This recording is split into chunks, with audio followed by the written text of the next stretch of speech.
You're listening to Nick DiPaolo on the Riotcast Network, riotcast.com. Hi, kids. How you doing?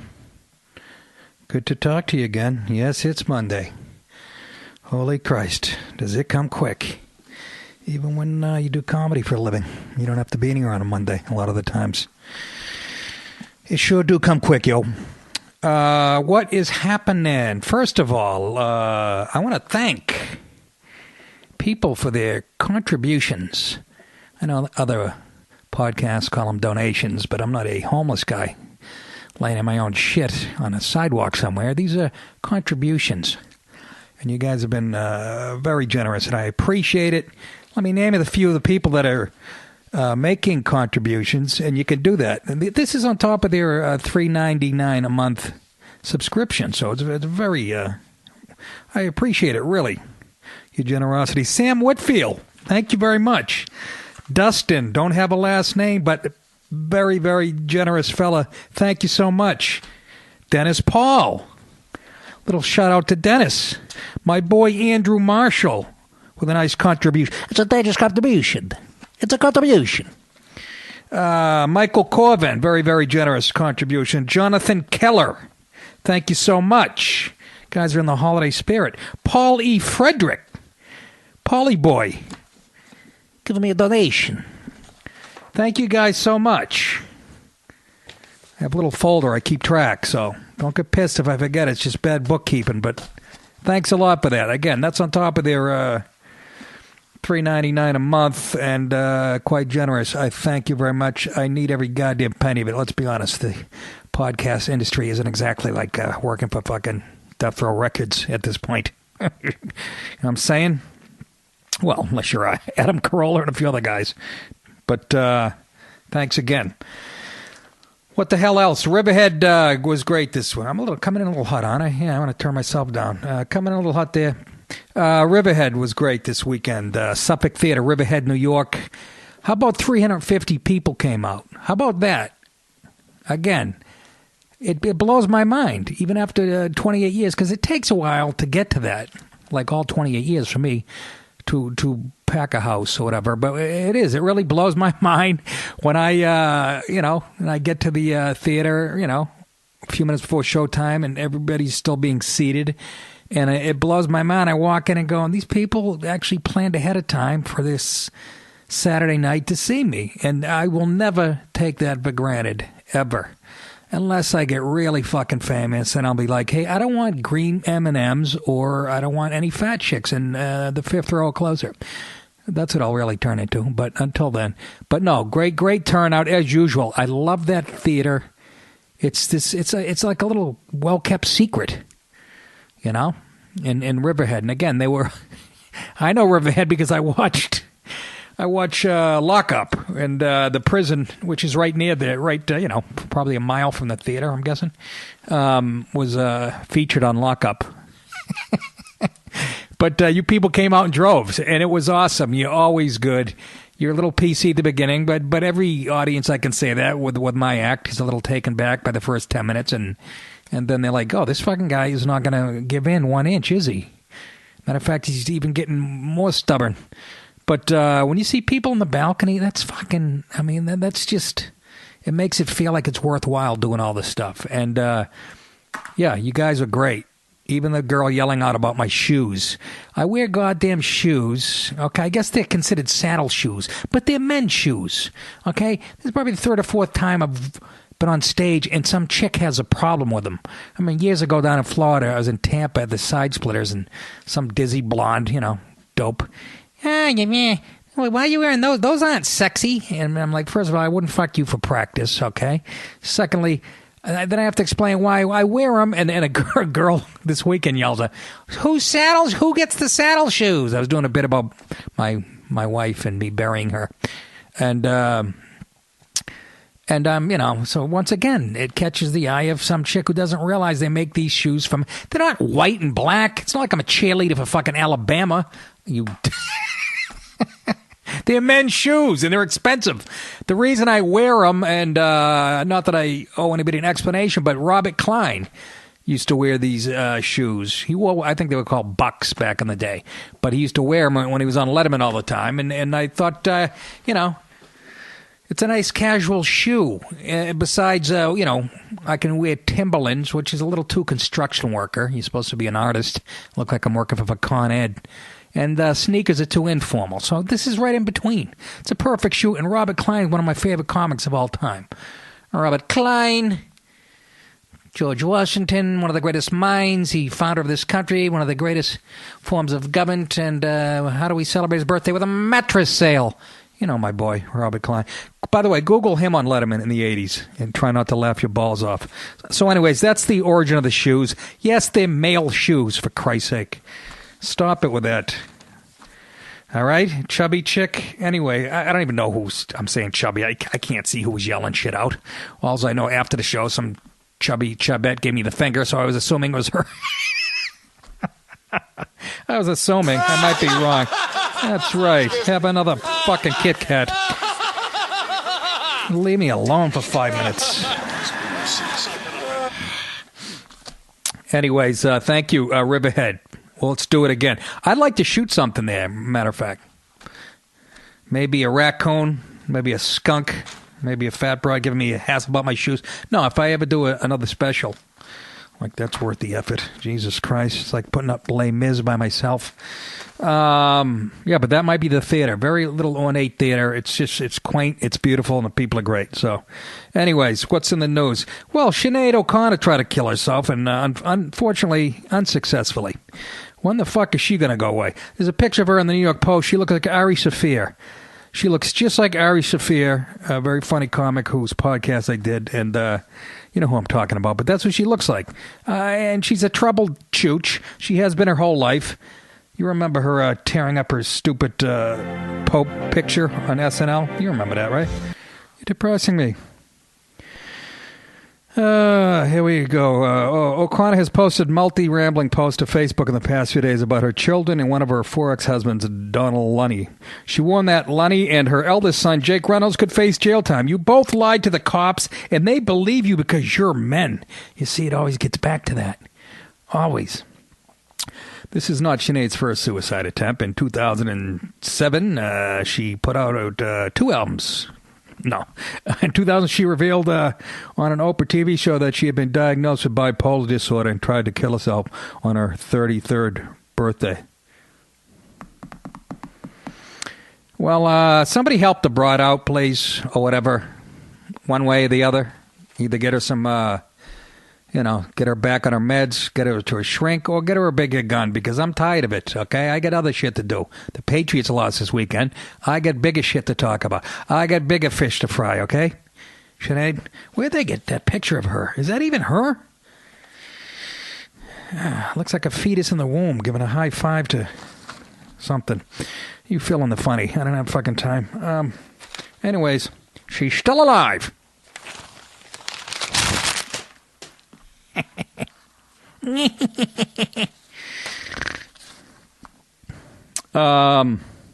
Nothing compared to... How about this?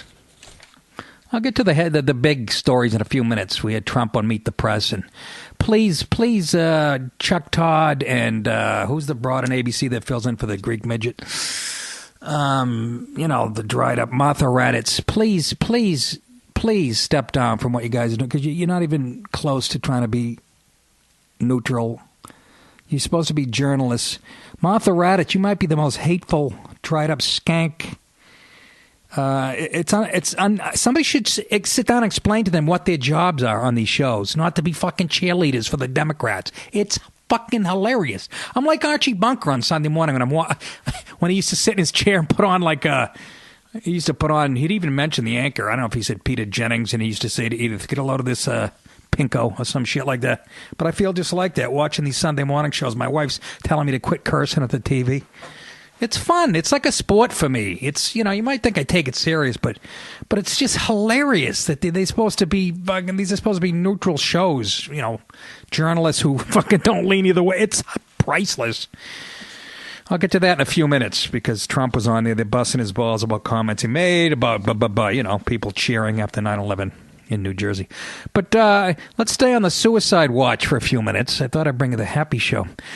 An English teen committed suicide because she was allergic to Wi-Fi, her devastated mom said. They don't have any shots for that? Allergic to Wi-Fi. I would love to have this disease, and I have an excuse to be, computer illiterate. Jenny Fry, and again, I'll read the whole thing because I'm not buying it, but she suffered from blinding headaches, tiredness, and bladder issues. Those are the same things I have.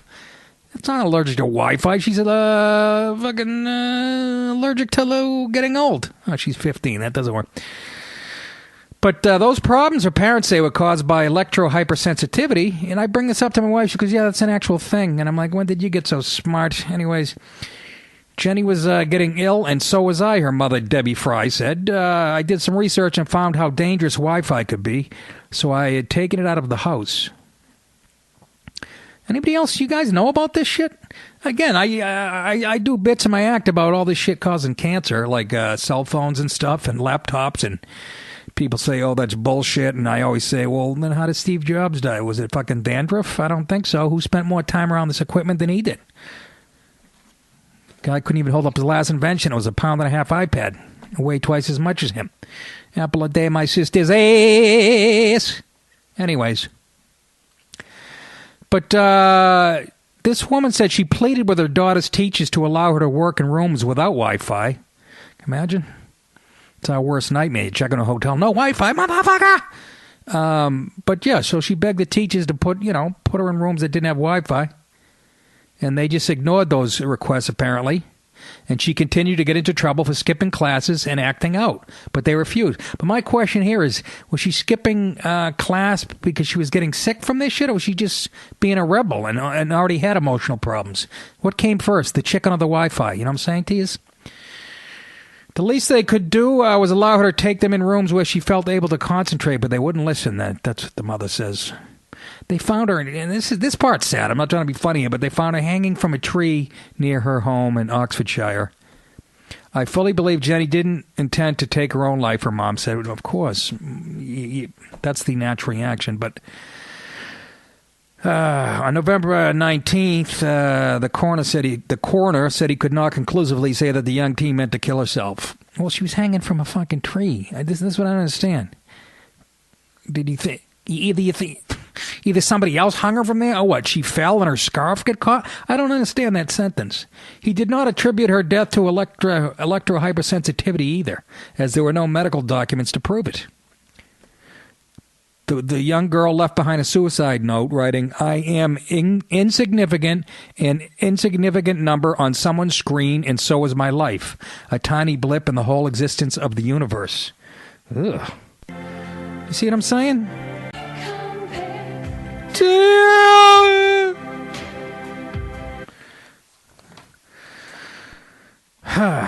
So that's kind of weird, huh? Let's stay on weird diseases. I'll take weird diseases for 50, Chooch.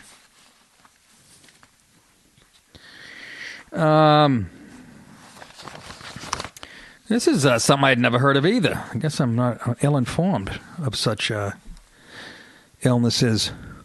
Orthorexia. The clean eating obsession that makes you dangerously ill. I guess it's you can find it, hashtag Orthorexia.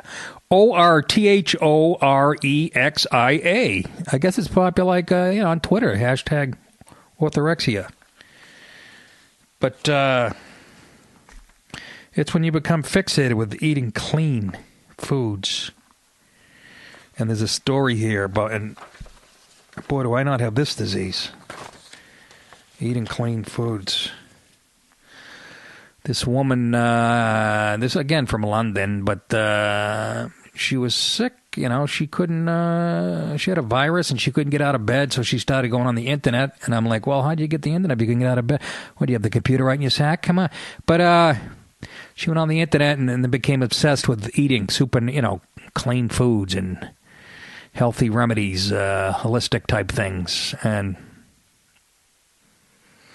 she started reading about the transformative effects of giving up meat and sugar and then carbohydrates, and then it went on from there. And, the results promised on health forums that said she'd feel more alert, energetic, and her her pursuit of wellness.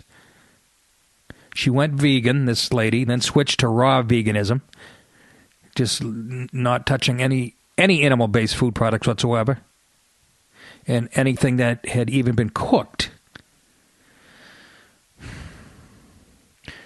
And over 18 months, she dropped from 11 stone to 6.5 stone.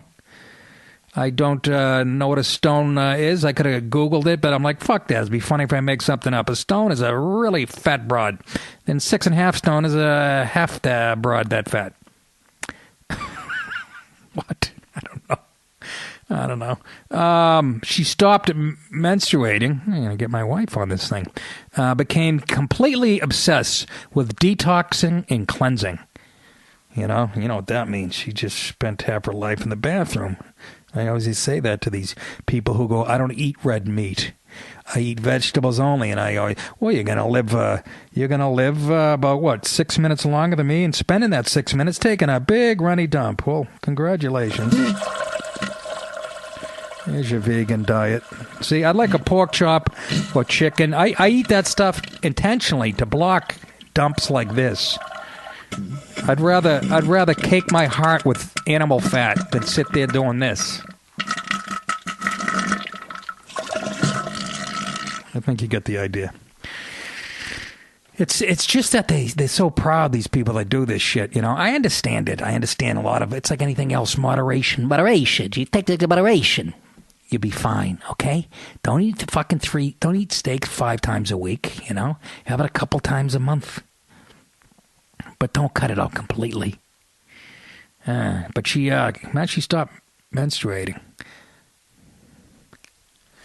And, she started becoming fanatical. I guess this happens to a lot of people.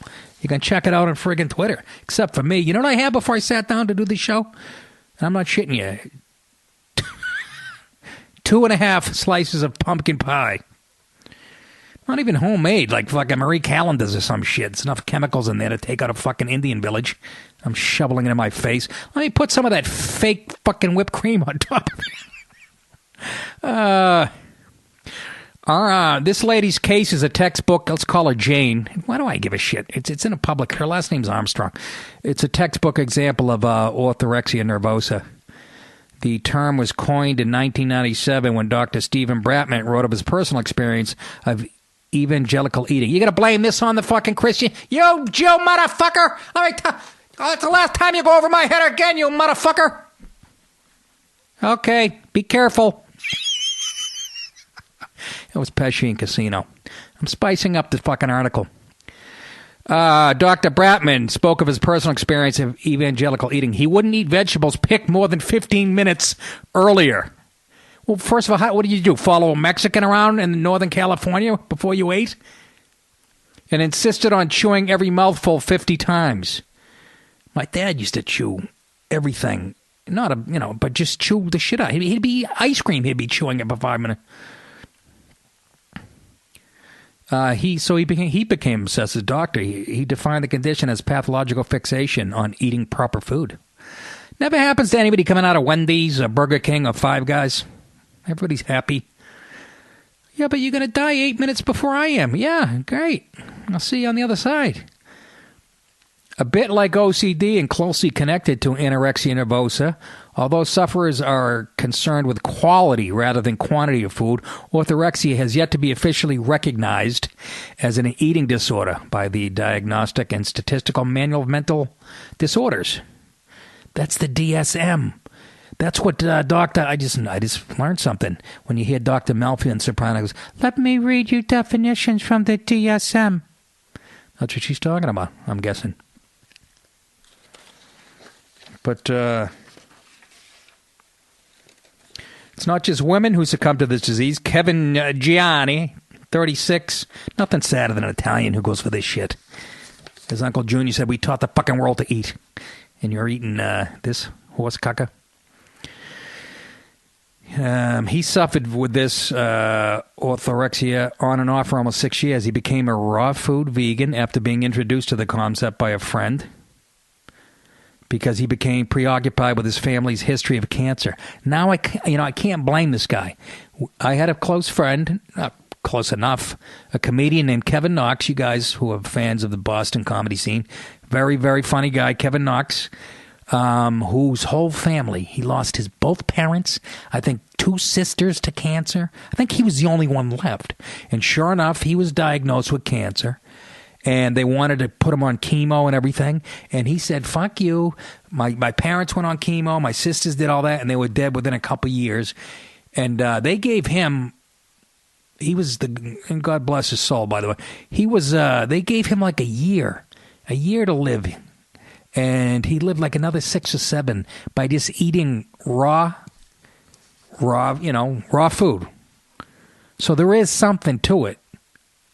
Obviously, because that's what our body was. Obviously, we're taking a lot of processed shit that we shouldn't be. But it kept him alive, and he swore by it. Eventually, it got him, obviously, because he had it so bad. But he swore. He went to some place down in Florida and got on this diet, and it just kept him alive. Nothing but raw fruits and vegetables, and I can't even do that for a month. That's the amazing and. Even these people that go on these crazy diets, I make fun of them. I'm a little jealous. I have willpower when it comes to almost everything else. But spaghetti and pork chops and heroin. Those are the 3 things that I just can't get. But I'm just saying, I don't know how these people do it. I would love to drop 15 right now. Would love to. Just don't have the willpower. Life's too short. But it's going to be shorter if you have another piece of sauce. Shut the fuck up with that shit. Yeah, so this guy, Mr. Gianni, who's married with 2 children, Hudson and Basil. Oh, here you go. He's got a kid named Basil in California. Hi, this is my cousin Oregano and his thyme and hey, coriander, time for lunch. He ate kale salad, raw nut berries, goji berries, raw chocolate, and dehydrated flax crackers. Drank green smoothies, wheatgrass, and hemp milk. He drank hemp milk. I'd rather blow my grandfather. Jesus Christ.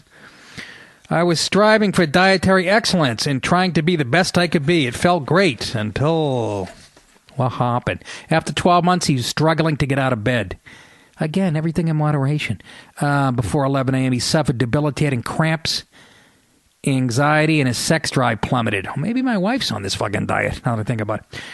I'm kidding. I'm the one with no sex drive. A blood test with a doctor confirmed he was dangerously low, 2 quarts of oil, and dangerously low on key hormones. He was at rock bottom. He calls it a brainwashing. I had created and bought into this belief system that if I ate meat, I would eventually die.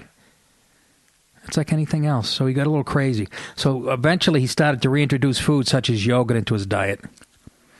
And he started to sleep better. And who would have guessed, huh?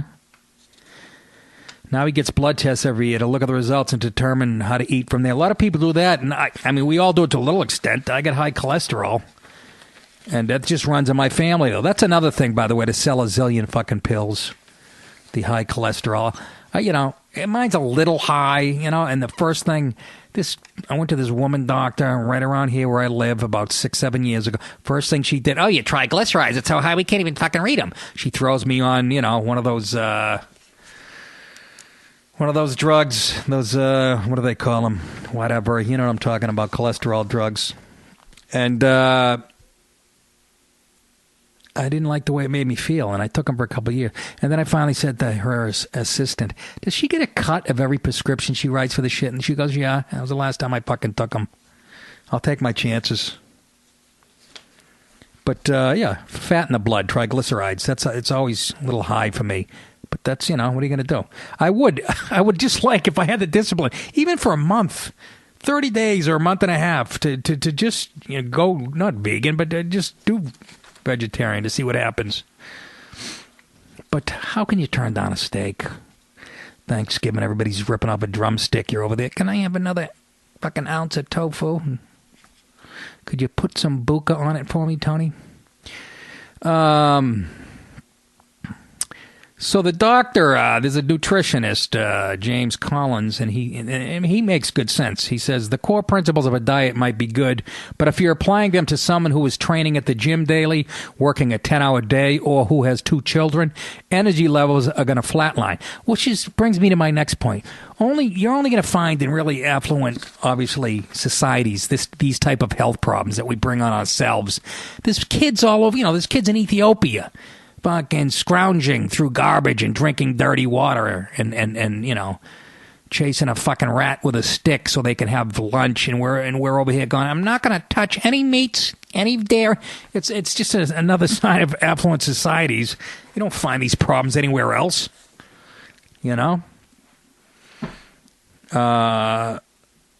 But that's what happens. And like he says, if you're living a normal lifestyle, you got a couple of kids, or you're working out, you work 10 hours a day. If you try to do one of these crazy diets, you're going to have zero energy. Like you said, you're going to flatline. Only people who have all that much time in their hands, like stand-up comedians. I could actually try this diet. But anyways, do what you want. What do I give a shit? You're going to provide fodder for my show. But, my grandfather used to say everything in moderation. Even he got it. And then he'd drink a half a bottle of wine and try to choke my grandmother because she wouldn't dance with him at dinner. True story, by the way. Everything in moderation. Does that include you choking Grammy? Funny bastard. But he used to, my grandfather, it's so funny.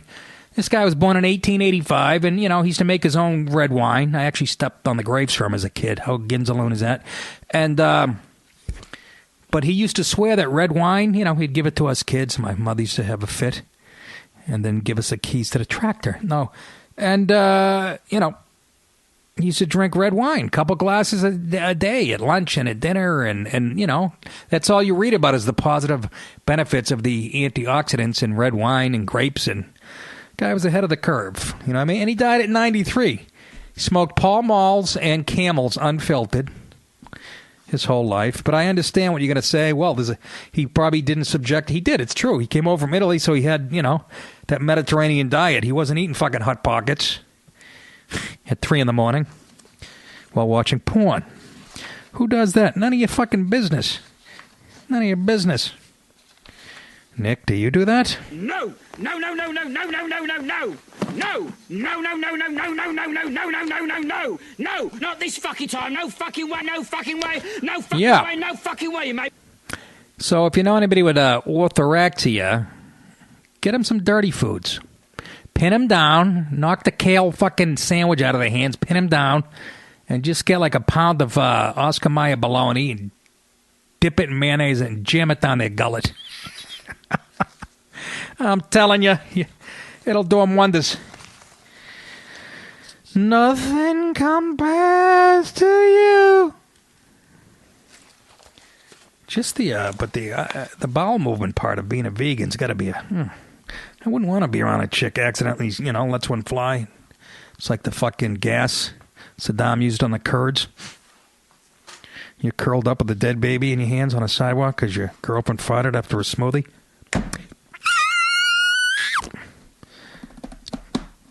How about this crazy MFer? Now let's get into a little bit of the politics of it. The Colorado shooting at Planned Parenthood. Had fun watching the media immediately. They couldn't grab onto it quick enough and apply it to everybody that's pro-life. By the way, I don't know what I am. I really am right down the middle on this friggin' issue, and I'll tell you why in a few seconds after I get by the funny. But I'm talking about Robert Louis Deere. He was a crazy guy that shot up a Colorado Springs Planned Parenthood, killing 3 people, wounding 9 others. And but just a fucking total psychopath who's been living off the grid. I mean, they showed his house. They showed a little trailer he's living in the middle of a field in the middle of nowhere. I mean, literally a fucking trailer the size of like half my kitchen, and just crazy as a shithouse rat.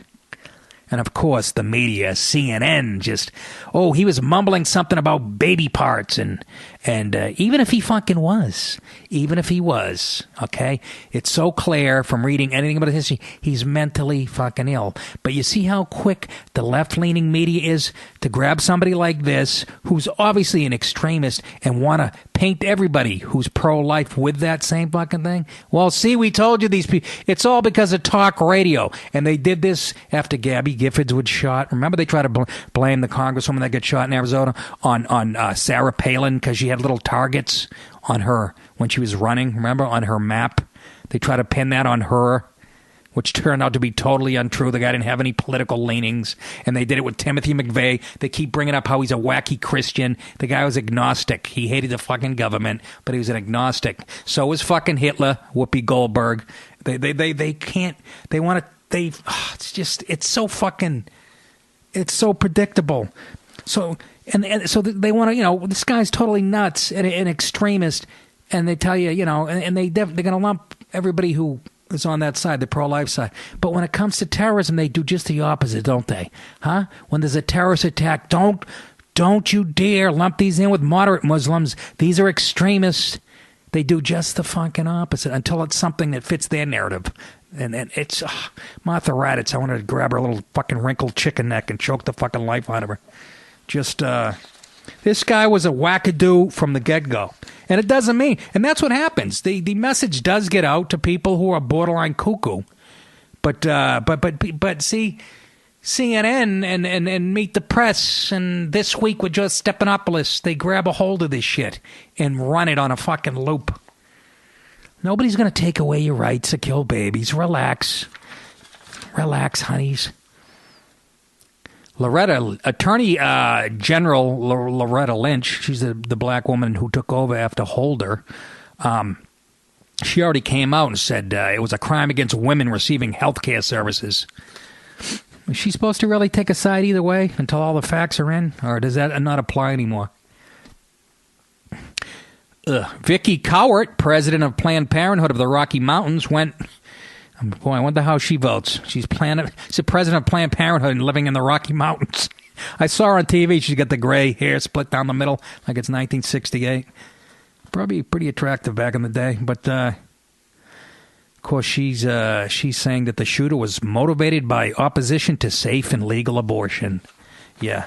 By the way, the guy looks just like Nick Nolte in his fucking crazy mugshot. Remember that? But he lived in a cabin in North Carolina. There's a picture of it. It looks like something you'd built in woodshop and get a D. It's fucking horrendous. But, he represents everybody who's pro-life. I personally, like I said, I'm right down the middle. Every time I see a homeless person in New York City and I see a ton of them laying in their own shit, on the sidewalk, that to me was a fetus that nobody wanted and that was better off aborted. I don't know why people think that sounds so cold, but... it really is true, and you see the misery some of these people's lives in. But then again, 55 million fetuses, abortions since Roe v. Wade. You're not supposed to use it as a contraceptive. People are hanging their package of condoms on a fucking coat hanger at the CVS. You know what I mean? That's a little much, but I make jokes about it because, and here's why I don't totally.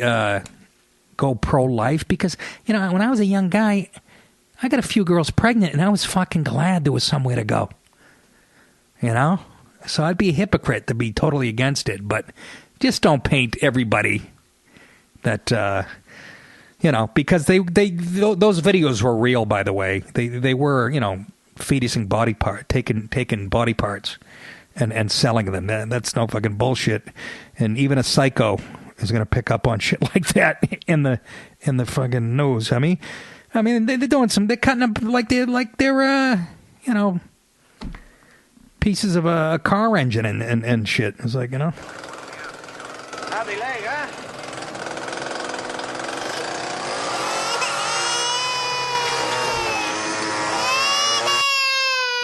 All right. You get my point. And yes, I know the baby's not crying at that stage, but it's still pretty disturbing. And of course, every day they're on the those were heavily edited. Either way, You know what I mean? It doesn't change the content of the video itself. But, so like I said, I'm sort of down the middle. I have all kinds of hilarious abortion jokes I do on stage. That, do you know the United States funds abortions through the UN in Mexico? We fund abortions in Mexico. And I said, my conservative friends get mad when I tell them that. I go, what are you getting pissed off? It's much more effective than a fence. What would you rather do? Chase some gangbangers through the desert at midnight or stick a dirt devil between a red roof and maid's legs? What? That's a doozy. You're goddamn right it is. It kills. Even young girls at NYU laugh at that joke. Yeah. Got that dull ache in my nuts again. I got to get this thing fixed. The guy was right who told me that. Anyway, so Robert Louis Deere. That's his full name. Crazy as a shit. Let me just go through the history of some of the things he's been arrested for. Yeah, he lived in the rural solitude in the Carolinas back in the day. Back like 10 years ago. He had some run-ins with the law when he was living in South Carolina, but was never convicted. In 1997, Deere's wife accused him... it wasn't North Carolina, it was South Carolina. Excuse me. Yeah, in 97, his wife accused him of domestic assault, but there were no charges pressed. Yeah. Maybe the Cowboys should look at him for the defensive line. In 2002, Deere was charged with being a peeping Tom. Those counts were dismissed. If you saw the picture of this guy, that would creep you out. In 2003, he was arrested and charged with 2 counts of animal cruelty, but was found not guilty in a bench trial. Ugh. He later made his home in a hermit shanty in the mountains of North Carolina, CNN affiliate reports. It published a photo of a small basic cabin in the woods. Just, you should see it. You can fucking look it up. Also, about a year ago, he chose the Crossroads community of Hartselle. That's where he lives in Colorado. It's nestled in a grassy plains and rolling foothills framed by the Rocky Mountain ranges and is about an hour and 20 minutes from Colorado Springs. He bought a spread. Where did he get the fucking money? 65 miles west of the Planned Parenthood clinic for $6,000. Probably goes for 1/8 of a cent an acre out there. But just a fucking psycho, and tried to tie that to fucking pro-lifers and Ted Cruz. You know, do your best, Chuck Todd and fucking Martha Raddatz and CNN and the usual suspects. But I mean, 3 people died. Officer Garrett Swayze, he's from Melrose, Massachusetts, my neck of the woods, by the way. He was a former champion figure skater. He was a cop. He rushed to the scene. Kiara Stewart. These are the 2 civilians. Kiara Stewart, 29, and he was a U.S. Army veteran who served in Iraq. Of course, those are the people who run towards danger. It's not bullshit. They're heroes. And Jennifer Markovsky, 35. She had a couple kids. Or 1 kid. Single mom.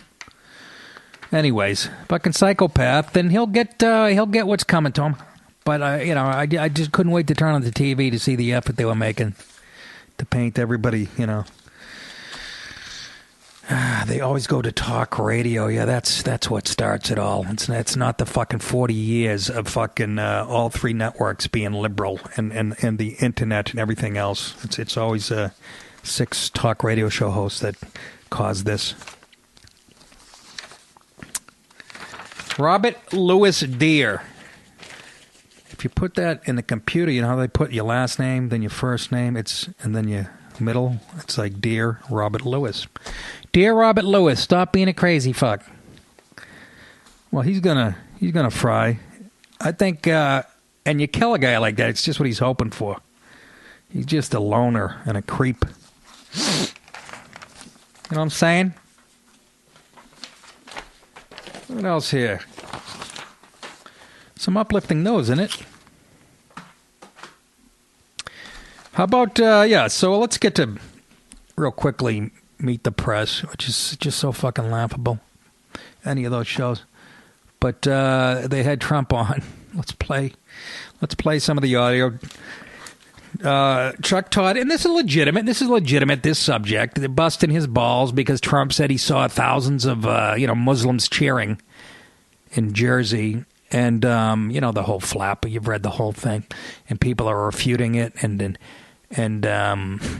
anyways, here's some of that. Let's pick it apart.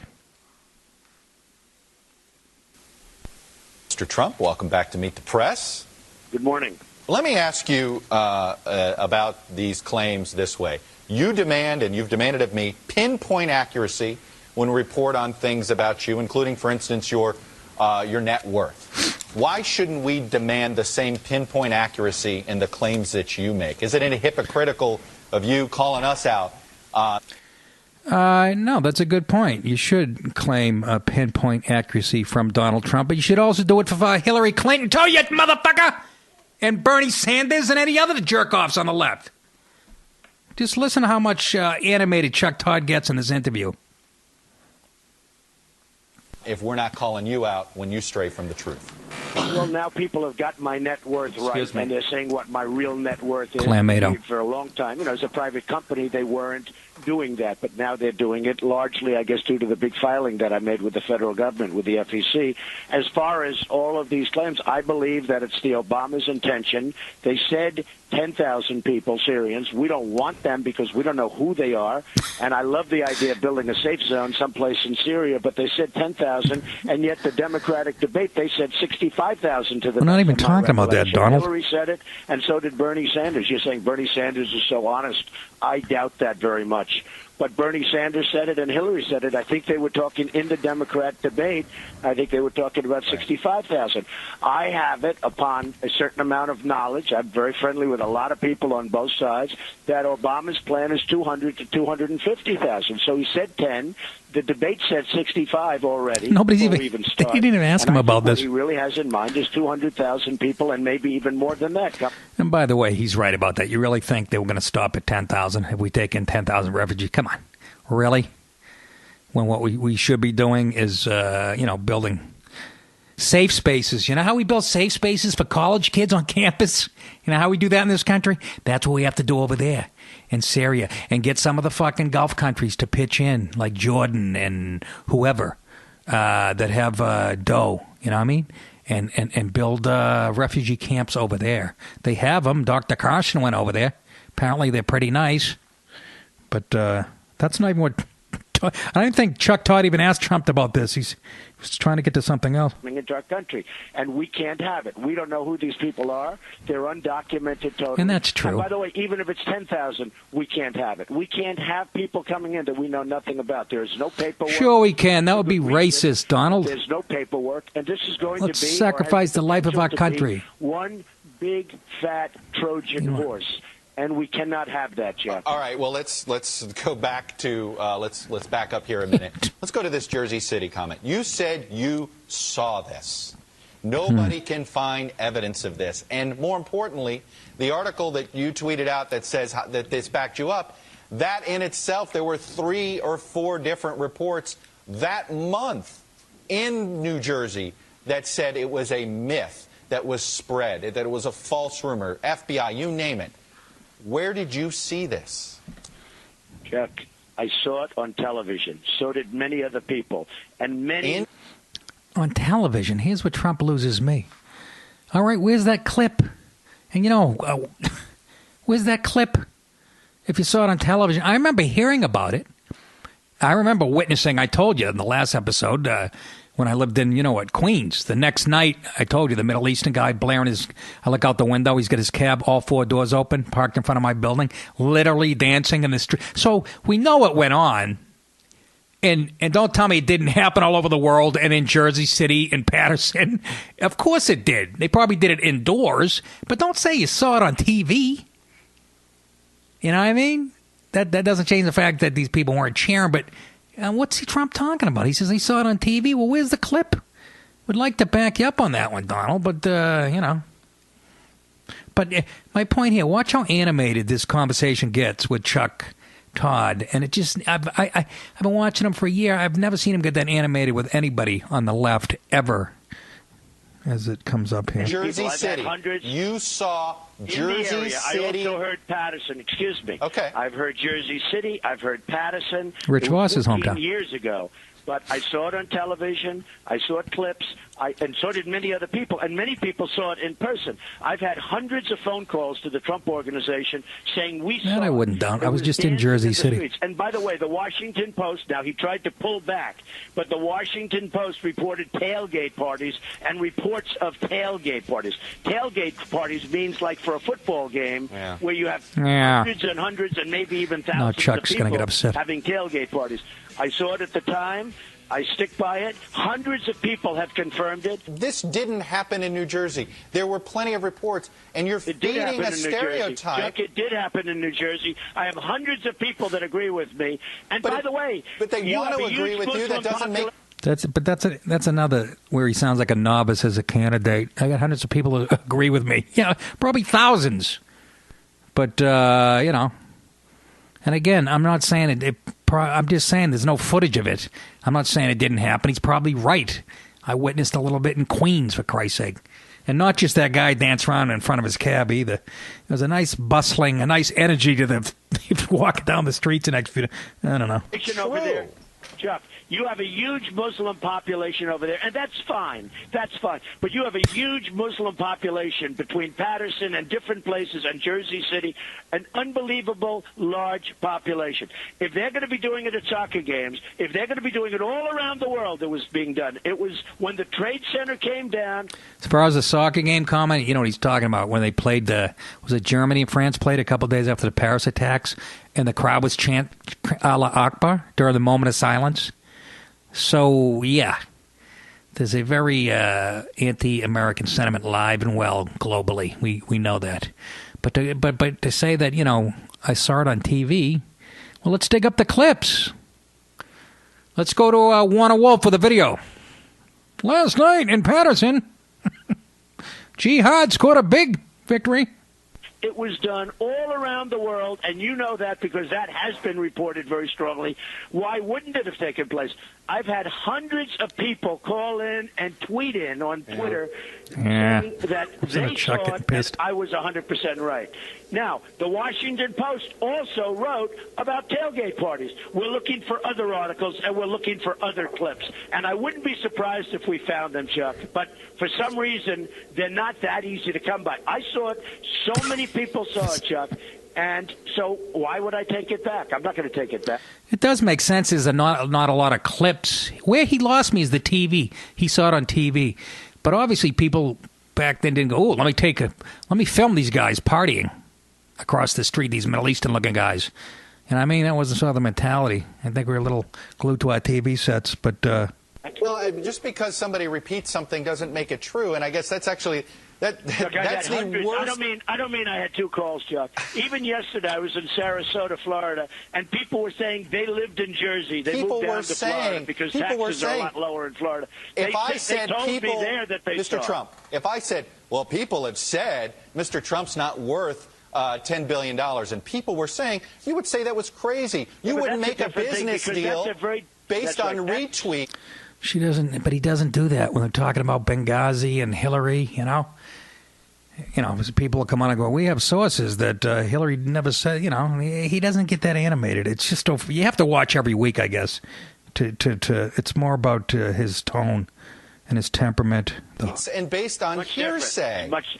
You're running for president of the United States. Your words matter. Truthfulness matters. Fact-based stuff matters. Chuck, make it easy, Chuck. Have you ever heard him say that to Hillary?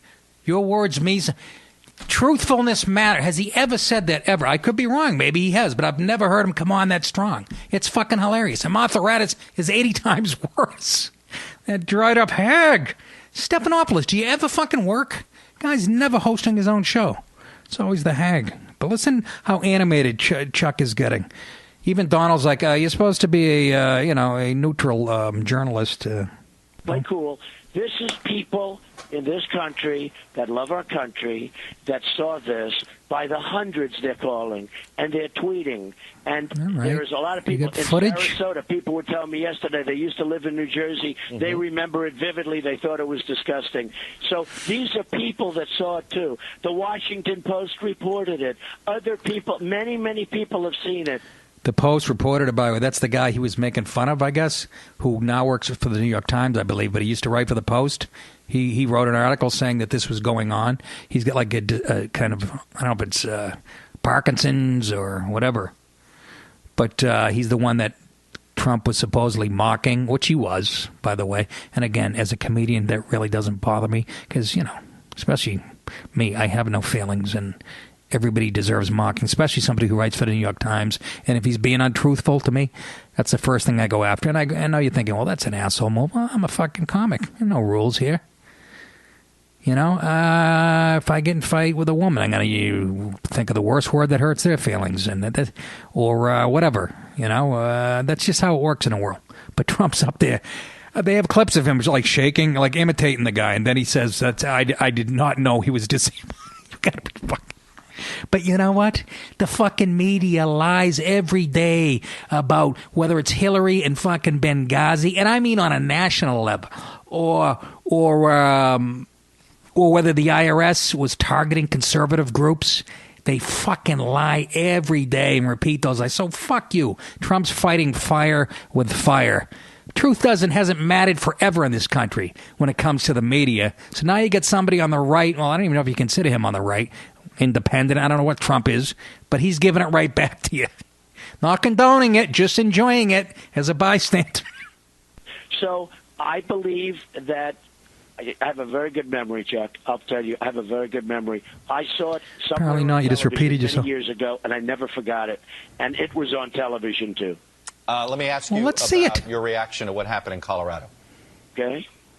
Well, I think it's terrible. I mean, terrible. It's more... All right, whatever. You know where that's going. Well, you think it's because of all the talk in the news and blah, blah, blah. But I wanted to get the part about the... But Trump can't be... He can't go... Hundreds of people tweeted that they agree with me. Okay, do they have any footage? These hundreds of people? You know what I mean? I got no... Look, my heart wouldn't be broken if Trump was the nominee, but, you know, I'm a Ted Cruz guy. You know... who is going to pick up once Trump, if he starts to flame out, is going to pick up all the people because, you know, Cruz is like Trump, only, I would say, 100 times smarter. Not that Trump's a dope, but, you know, he's principled and a little cuckoo himself. But anyways, I just, if you're going to say on national TV, it was on TV years ago, that should be very easy to find. Let's go to the archives. Wouldn't you say? That's the type of shit that might do him in the end. I don't know. But, so that was that. It's just fun. And then I flip over to Martha Raddatz, and she keeps bringing up the fucking Colorado shooting, even after the show has moved on to talk about other stuff. Anyways, let me get before you go, you know, talking to like a Putin's second man in command. By the way, did you hear about the shooting in Colorado at the Planned Parenthood? Isn't this is another example? They always it's a fucking, you got to give the Dems credit. It's a playbook that they follow and they don't budge from it. They're like the Patriots offense, which is a beautiful segue into my Patriots. By the way, you guys saw the game last night and had this dark feeling. And I'm going to be honest with you. I'm in, you know, my little football pool. I took Denver getting 5.5 because it's always been a house of horrors, Denver, for us, even back in the day. But let's be fucking honest. Everybody's so excited that the Patriots lost, you know. Let's be honest. I mean, really? The guys that we're losing that are injured aren't just players. They're not just starters. They're all-pro caliber. Dion Lewis was our leading rusher, was having an all-pro year. Nate Solder, offensive tackle, perennial all-pro. Jamie Collins, our best defensive player and the leading tackler, hasn't played in a month. For an illness, I don't even know what it is. I don't know if he's got the shits. Maybe he's got orthorexia. I don't know. And, then Edelman breaks his foot. I could go on and on. These are all pro. I mean, and Brady's out there with our second and third stringers, not only playing against Denver, but the officials. What part of fucking Denver were they from? Some of those calls, really? Gronk, they call him for offense. He's not being singled out. He's been called 8 times for offensive interference. What a crock of shit. You could have called that. They called him offensive interference last night. You could call that every time a tight end releases from the line of scrimmage. There's always contact. The defensive player is supposed to bump Gronk to slow him down before he releases. So what's he supposed to do? Put his hands down like he's Stephen Hawking? Put his hands down by his side? So that's fucking total horseshit. And then the other holding call, I don't even remember who the hell that was on. It was horrendous against the Pats. One of our receivers put his hand on a guy's shoulder for one of our defensive backs. It was it Chung? I can't remember. Just ridiculous. Even Chris Collinsworth, who's, a company man, and usually, there was a little bit. He goes out of his way to try to make sure, he doesn't shit on the officials. But those calls are horrendous. And then on the touchdown that put Denver ahead, a guy for Denver, offensive lineman, had his hand up under the face mask of a Patriots offensive lineman. That's called hands to the face. They call it every time. No call. And then they call. Somebody else went out for a pass for the Patriots and was being anally raped from behind. That's when Brady lost his shit. Should have been a holding call. And again, whatever. I'm just saying. Do you really think when the Pats get healthy, and Edelman will be back, they say, for the playoffs, and Gronk, by the way, I don't know what to believe. They're saying it's not that serious. It's weird. Right after the game, I went online and said ACL, MCL, somebody put out there. And I don't know if they were just busting chops. And but you saw when they finally stood Gronk up, and when I saw the replay, I was a little relieved because it's not like the first time he hurt his knee, when his foot was... When you get in trouble is when your foot is planted and somebody drills you right in the knee. You know what I mean? But his foot was... That wasn't the case. It was in air, and the guy caught him right on his kneecap with a helmet, and it's sort of hyperextension is what it looked like. But which doesn't... I mean, he was in some serious friggin' pain. And again... I'm doing this at 4 o'clock on Monday. I don't know the extent, but the few reports I have read from ESPN, some source said it doesn't seem that serious. You saw him stand up, and he started to put weight on it when he went to get on the cart, and that's when I was like, we might have a chance here. But you got to tell me, Denver, you want to see us in the fucking playoffs, really, with a healthy Gronk and Edelman?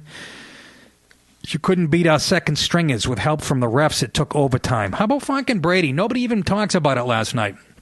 Yeah, I know, my Brady man crush. And if you were from Boston, you'd be blowing him too. How about him getting the ball back with, a minute or something left and putting us in field goal position? And Gostkowski, who's as good as Vinatieri ever was. No, nobody even talks about how easy Brady got us down into field goal position. That loss didn't bother me a fucking bit.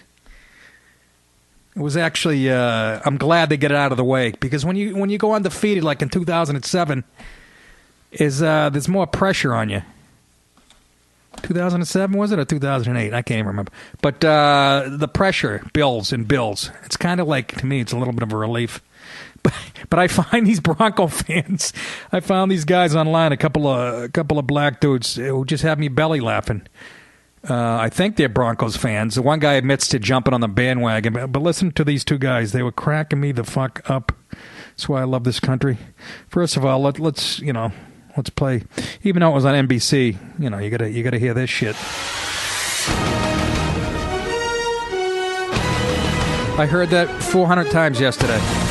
CBS, I beg of you. Again, it was on NBC last time, but I'm just saying, if you watch all the games.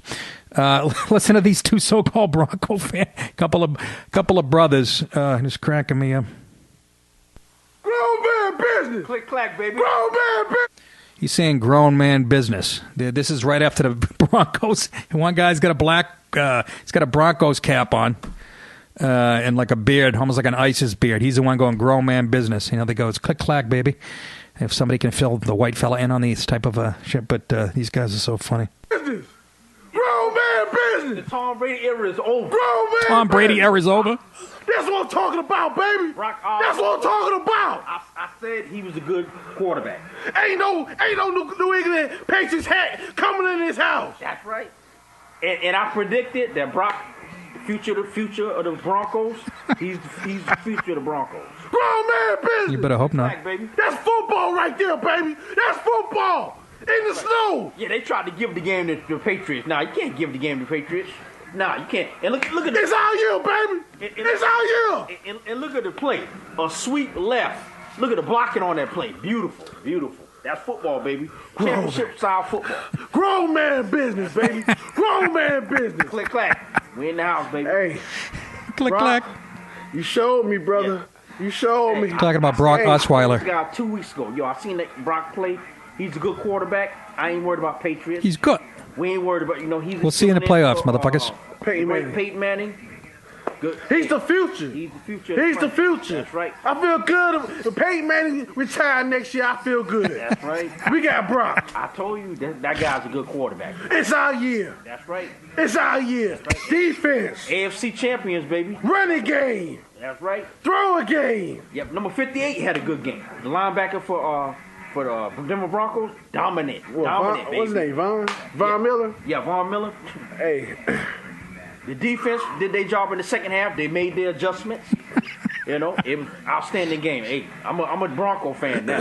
He's a Bronco fan now. Baby. That's right, Broncos, baby. See this? That's right. You see this? It's his hat. It's grown man business, baby. I might have to break down and buy a hat. A Broncos. That's right. That's right. Yeah. Patriots, your undefeated era is over with. Baby. First loss, baby. First of many. Yeah, and the first of many. Y'all gotta see Houston. Yeah, and then y'all gotta see Houston. A physical defense. We said it. They have problems. Defense. They have problems. That's right. Grown man business. That's right. Yeah. Somebody get them. Imagine throwing them in the booth and getting rid of Jim Nantz and Phil Simms and everybody else, and just throwing these two guys in for every Sunday. Oh, can you imagine how great TV could be if we did shit like that? But anyways, don't get too excited, Denver. And it's because, we're going to fucking just break your hearts in a month or so if we do run into you again, if you even make the playoffs with Brock Osweiler. Please. But, I got to find out what happened to Gronk. Anyways, kids, that's about it. Fun, huh? Go to, and write this down, folks, subscription model. You can hear 3 or 4 shows a week. If you pay $3.99, go to connectpal.com/Nick. Connectpal.com/Nick. And people are signing up by the droves already, baby. Very happy. And you can make contributions like these guys did. But $3.99 a month, get you 2 to 4 more shows. This one will be on the Riotcast Network, the free one, at the beginning of the week. And you know how it works. And check into my page, and maybe I'll do an update from the road, make a little dumb video on my phone. But, I'm not much for that horse shit. But apparently people like it. Connectpal.com/Nick. Thank you again, people that came out to Riverhead. Come see me this weekend at the home of the Patriots, the aforementioned Pats. I'll be at the Comedy Scene right there in Foxborough, right next to the stadium. The Comedy Scene, Friday and Saturday night, the 4th and the 5th. And I'm getting tickets. I'm working on it. Have never been to a game at Gillette. I mentioned that. And they're playing the Eagles at 4 o'clock. But do I want to be in the, watch a, Gronkless, Edelman-less team against the Eagles? Anyways. January, I'm at Levity Live, West Nyack, New York. That's right over the Tappan Zee Bridge from Westchester. The 8th, 9th, and 10th of January, Levity Live. And then 14, 15, and 16, Zanies in Chicago. And then January 23rd, Sports Haven in New Haven, Connecticut. And then I'm doing something in February at the Music Hall in Portsmouth, New Hampshire. It's a bunch of Boston comedians. Mike Donovan organizing it. Very funny guy who was in that Barry Crimmins movie, by the way. All right, kids. Again, connectpal.com/Nick. Jump on the bandwagon, baby. Talk on big man business. All right? I'm out. Lee, tell them how I feel. I love you for helping me to construct of my life, not a tavern, but a temple. I love you because you have done so much to make me happy. You have done it without a word, without a touch, without a sign. He's a fag. You have done it by just being yourself. Perhaps, after all, that is what love means. And that is why I love you. Have a good one, everybody.